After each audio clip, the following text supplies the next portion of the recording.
In this tutorial, I am going to show you how to create the multi-authentication using Laravel 11 and also using this breeze and single guard. I am going to show you the complete process.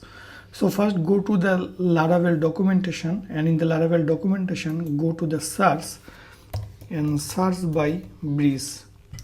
So this is actually the section that is getting started, starter kits, and here you will see the Laravel breeze. And when you will install Laravel breeze in your Laravel application, then a complete login, complete registration, forget password, reset password system will be automatically installed. So I am going to show you so that you can understand. This is my root of my localhost www, and here I create Laravel 11 folder, and here I am going to create a fresh Laravel. So I am going to install a fresh Laravel here using the composer command. So composer, then create project, then Laravel, and I am going to give the name multi-auth. So if you see here, you will see a multi-auth folder is going to be created here. The installation is going to be completed. Yes, done. That means a fresh Laravel is now installed into here, and the folder name is multi-auth here, right? So I am going to run this one now. So php artisan serve, I am going to run the development server. So they give me a link, I am going to copy and put it into my browser. And you will see that the Laravel 11 which is installed, it will come here now. You see, this is the newly installed Laravel, and the version is Laravel 11.7.0. okay, so I am going to work here. First remember that here this is actually a fresh Laravel. I am going to open that with my VS Code editor, and everything is given here. Now I am going to install the breeze. In the installation of Laravel breeze, they tell me the complete installation process here. You see, you should create a new Laravel application. Okay, so this is already I have installed now, and then I will install the breeze. So the composer command to install the breeze is composer require Laravel breeze dev. I am going to copy this one, and now opening my multi-auth folder into my VS Code editor. I am going to terminal, and here I am going to run the command, that is composer require Laravel breeze dev. Enter. You will see that the breeze is going to be installed here. Okay, the breeze is installed. I am going to clear this. Okay, so this is the first step. Another step is breeze installed. First I have just copied it from the and I have installed the package, and now I am going to install it. So php artisan breeze install, this is the first command. I am going to paste it, and it is asking me how it will install. It will install for the blade, or it will install for the livewire, or if you want to install it with React and inertia or Vue inertia.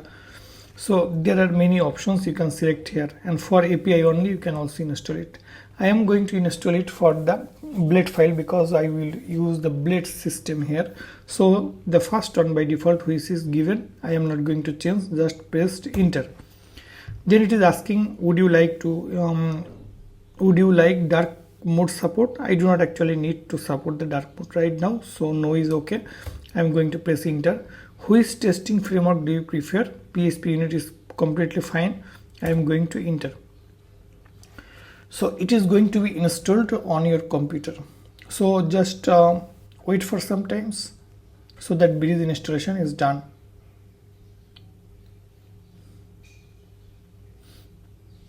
So it is going to be installed. It can take some times, and in meanwhile I am going to show you, after this step is done, you will have to use total 3 other steps. PHP artisan migrate, so all the database tables will be created in this step, and there will be npm install and npm run dev. Okay, so here let's check. Yes, breeze scaffolding installed successfully. So my task is done. I am going to clear it. Okay, So before running the migrate command, I am going to env file because I will need to create a database here. Here you see that DB connection is SQLite. I am going to use MySQL. So instead of SQLite, I am going to put MySQL here. So I will have to uncomment all this, and here my database name is, for example, multi-auth. My application name is multi-auth, and I create that database in the same name of my application. Username root and password is in my case this one. In your case it can be different, so use your password and username here. After this I am going to run php artisan migrate, but if I go to php myadmin, you will see that there is no database created by multi-auth, right? You see. Now here if I run this command, it will ask me if I want to create a database by the name multi-auth. It is asking to create by this name because I named it db underscore database equal to multi-auth. So it is asking me if it will create it or not. By default yes is select, so it is okay. I am going to press enter. So okay, so complete migration is done. If I go here refresh, you see that multi-auth is created, and also all the tables are migrated here automatically. So this was the second step, and then I am going to use npm install and npm run dev. So go here, npm install, okay, and another command is npm run dev.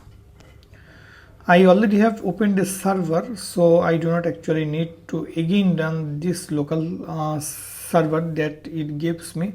It is not actually needed, so I am going to close it. Okay, just go to the application now and refresh. You will see that a nice login and registration link comes. So if I click on login, you see a nice system already have developed here. Already the forget password is given here, and login. If I click here, it is asking me to log in. If you want, you can create a new account here by your name, email, password, confirm password. If I go here multi-auth, you will see the users table are given. So here if I create anything here, then it will be saved in this table. So for example, I am going to create a new user, Smith. Email is this one, password is password, it is password. Okay, so click on register. You see that you already have logged in here.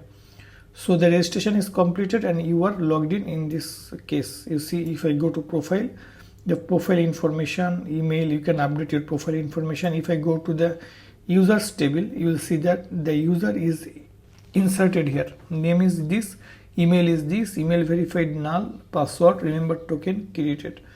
So the basic table has been created here with the user information. If you change it, for example Peter, and like this, then if you click on save, it is saved. If I now go to the users table, you see that the database information is changed. That means the name is Peter and email is Peter. So a basic scaffolding is completed for the bridge, and a complete nice dashboard login system with registration, forget password, etc. comes here. If you go to the login and if you go to the forget password, it will send you an email. So in order to check this, you will have to set up the email address.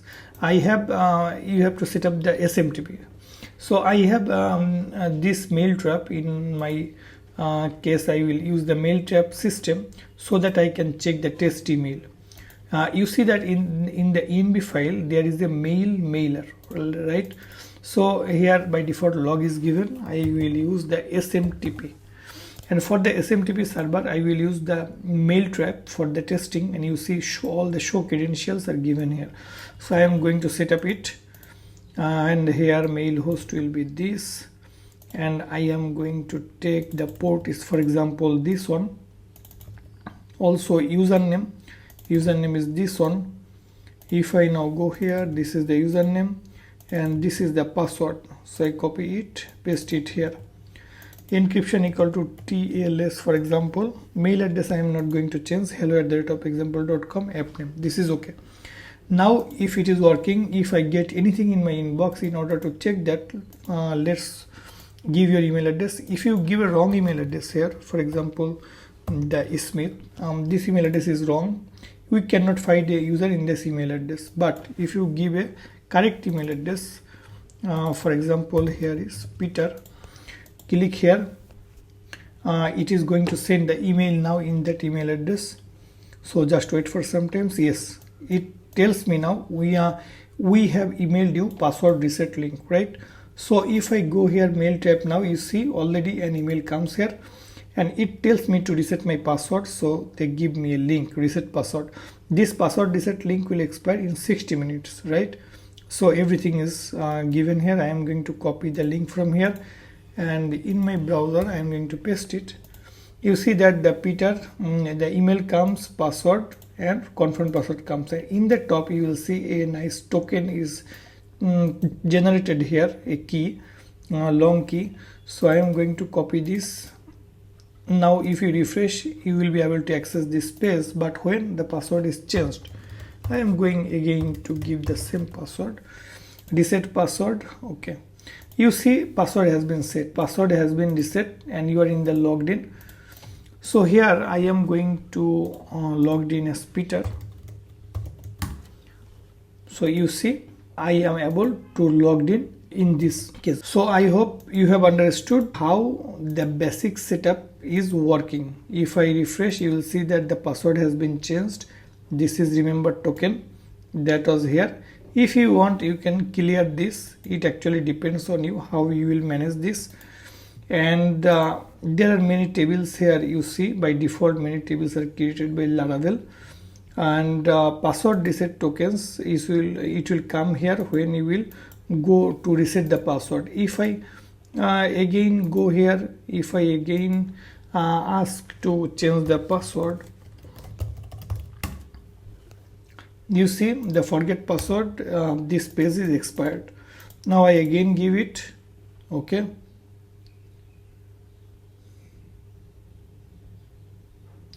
And if I go to this table password reset tokens, you will see that a temporary token is given here, right? So that means when you will click here, this new email comes here now. If I click on reset password, this page is come and I give it the password is reset is completed. Yes, the password has been reset. Now if you go to this table, refresh, you see there is nothing. That means for a temporary time there will be an entry here when you will submit to reset the password. Here another important thing I will show you that is very important, that is I am going to when I am going to register as a user, you see the user is straight logged in here. I will now protect this. I am going to users, I am going to remove the user manually from here, okay. The user can also manually remove himself here. I am going to show you, for example, he is the Smith. Smith is a new user now.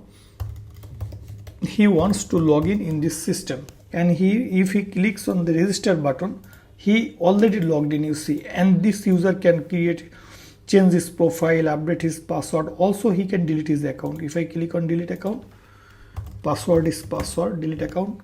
Okay, you see that this user is not here now because he deleted his own account. But my main concern is when a person go to register here, an email will be sent first to his email address, so that he must have to verify his email, and then after that he will be able to log in. Otherwise he cannot log in this system. If you want to manage this, go to here, because when you install Breeze, there's then some things happen. After installing the Breeze, this controller automatically is created, that is profile controller, you see, okay. Also this auth folder was not by default in the Laravel 11, but when you install Breeze, this auth folder and all the files inside this are created. Also if you go to views, sorry, not here, if you go to the resources, if you go to the resources views, you will see this auth folder comes, this components folder comes, and there is layout, this was not here, it also comes. Also profile folder comes, and there is only welcome. So dashboard blade file.php, this file also comes. If you go here, you are logged in, dashboard, etc. are given in this view. And you see X app layout. That means it is calling the components. So all the components are given here. It is input level component is this. If you want to modal, if you see that the modal component is given here, nav link, so this is given here. If you want, you can edit anything that are given here according to your wish.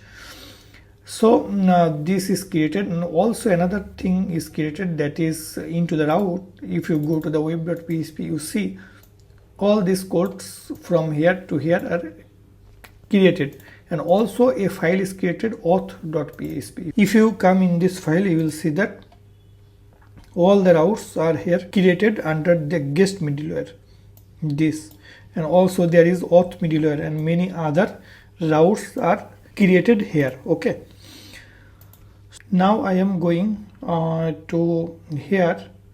I am going to close all these that are given here. Okay, now I am going to a file that is models and then user.php.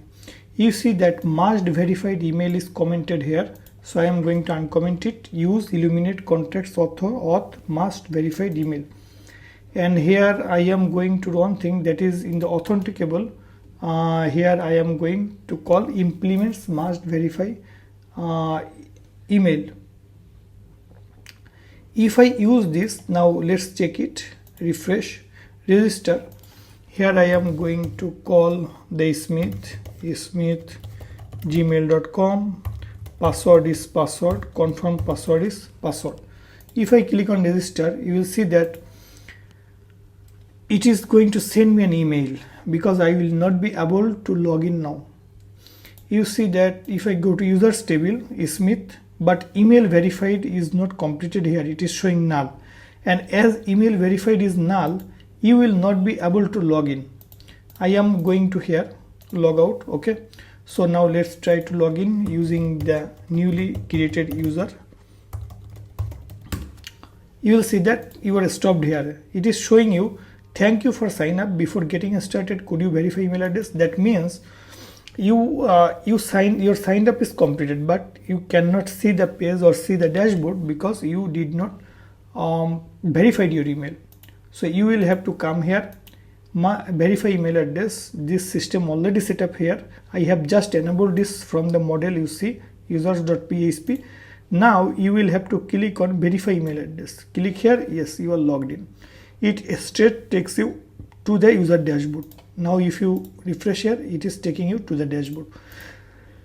So Smith can work with his information now, and he can see his profile. And if you go to the table, if I refresh, you will see that under email verified at, some entry will come here, refresh.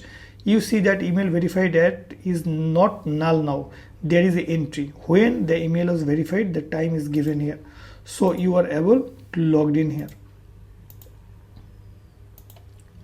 So this is the basic briefs that are given with the Laravel, and I will show you how to use the authentication. You see there is no role because all the users are able to create his account here and he can log in from here. But in a real application, you know, there can be many types of user. For example, an admin can come here, and customer account can come here, and also a user can be an admin, a customer, also he can be seller or vendor. So how I can manage all the separate types of user, I will show you that.